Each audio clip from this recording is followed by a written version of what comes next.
Welcome to the educational show where I show you how to cook even though I don't know what I'm doing. Today we're bringing you shrimp and grits, and why we're doing that is because it's delicious, it's nutritious, and it's gonna bring you educational value that you've never seen before. I'm not a chef, but I play one on the internet, and I can guarantee you this is gonna taste so good that it'll make you slap your mama, not once, but twice. First, we're coming with a pound of shrimp.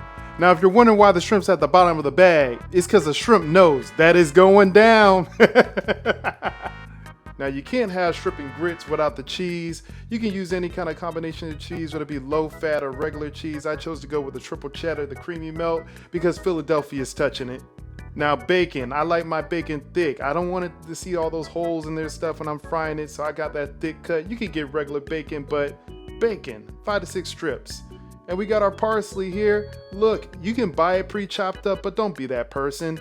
We got chicken broth there because we want to put that broth and use it for our grits there. Just trust me on that. It's gonna hit. It's gonna hit. Trust me.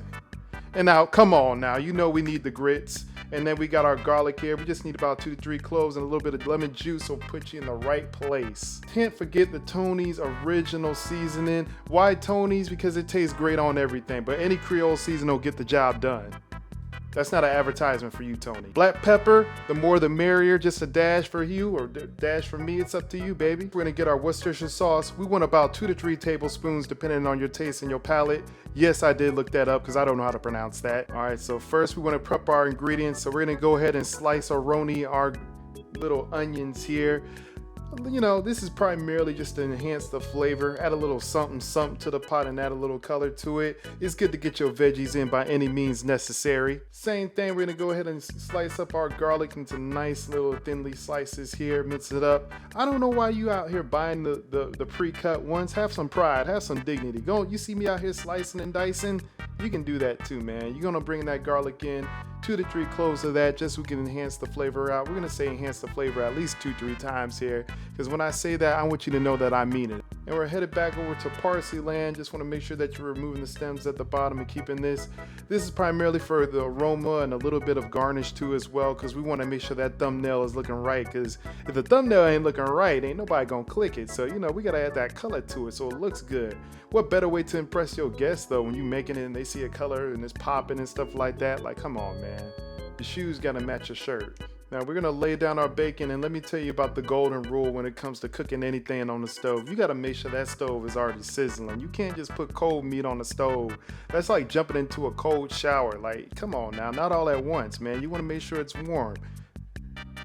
Some call it sticking your toe in first, you know? That's what that's all about there. And that thin cut's gonna do you right too. If you got the thin slice, it might take a little bit less time. It'll be shriveling up and all that stuff.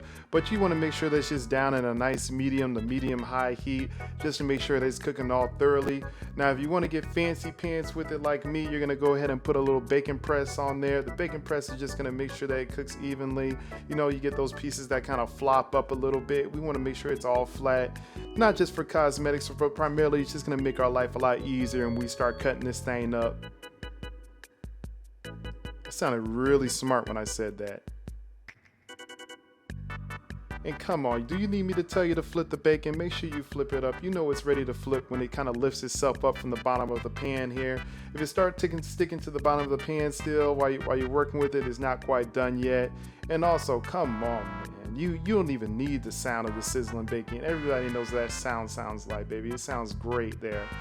Once we're all done with our bacon, go ahead and let it sit unless you're a savage like me and you like to touch it hot. Start chopping it up a little bit, dicing it up.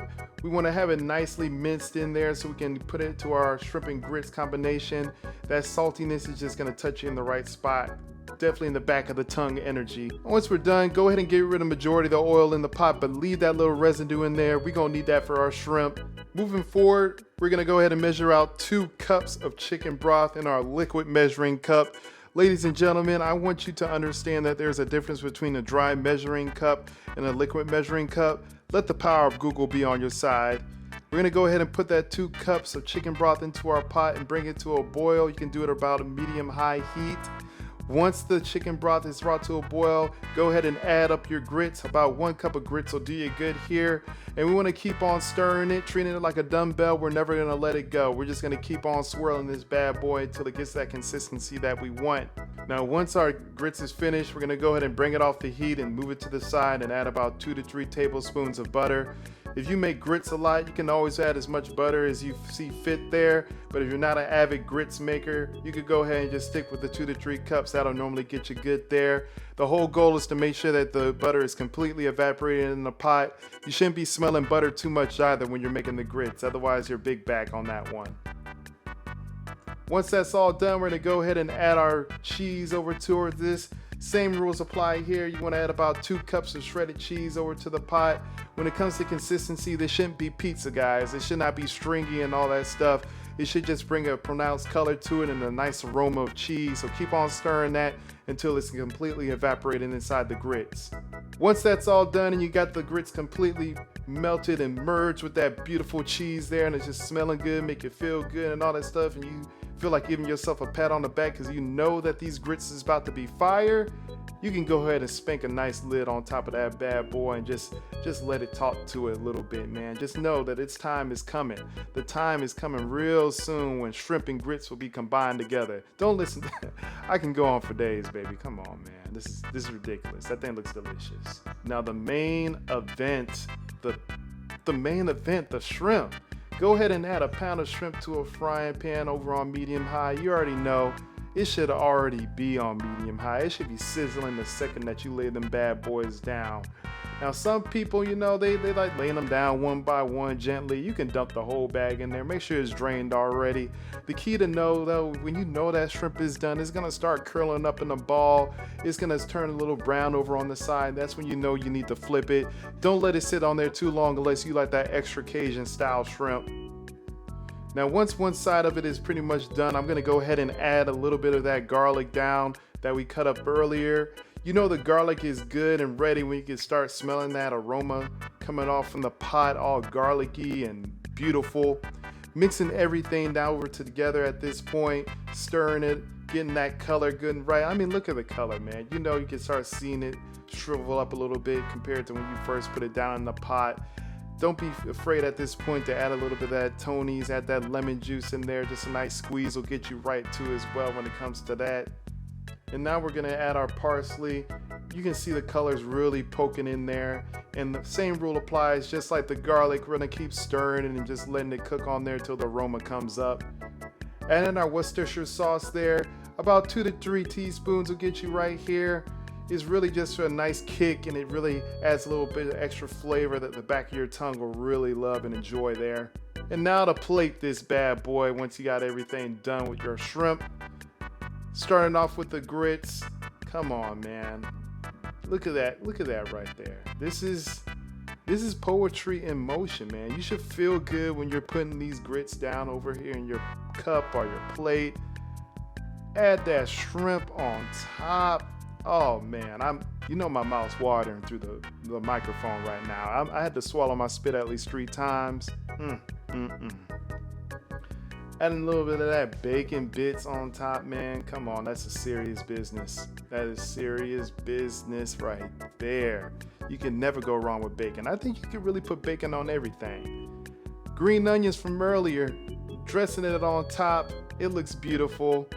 I'm ready. I'm ready for it. What did I tell y'all? What did I tell y'all? We brought you shrimp and grits. You can see the bacon in there. You can see the green onions, a little bit of the grits down there, and a lot of bacon because we love bacon around here. This thing's gonna get you pregnant and it's gonna make you happy all at the same time. Everything that you wanted into a cheese grits combination with the shrimp on there, come on. Chef kiss is not needed over here. So we couldn't be a little bit remiss without showing you a taste test to make sure that this gets to your taste buds in time. We talking delivery and not DiGiorno. Well, I've been waiting 3 weeks to eat this, man. Shout out to Chef Don, man. Boy. That man is on there like the Last Supper. The Last Supper, boy. Cheese. The shrimp. The texture. The Tell him about it. The color. Tell him about it. It's all there. Tell him about it. It's so rich, man. Waffle House who? I don't know who. They don't cook this nowhere else, man. Boy, the way you lace this thing up, boy. Flavorful. Boy. Hit your palate. Oh, man. That boy's serious. He was serious about it. That boy cold approved. I know you said Bet. one bite, but If you enjoyed what you've seen today and you made it this far, go ahead and leave your boy a like. You know I need that. And if you want to see more recipes just like this, go ahead and hit that subscription button. I gladly bring you along my journey where we cook all kinds of crazy things that you can enjoy. And I can promise you the very next episode, we might even make you a peanut butter and jelly sandwich. Until then, enjoy your rest of your day and don't forget to drink that water.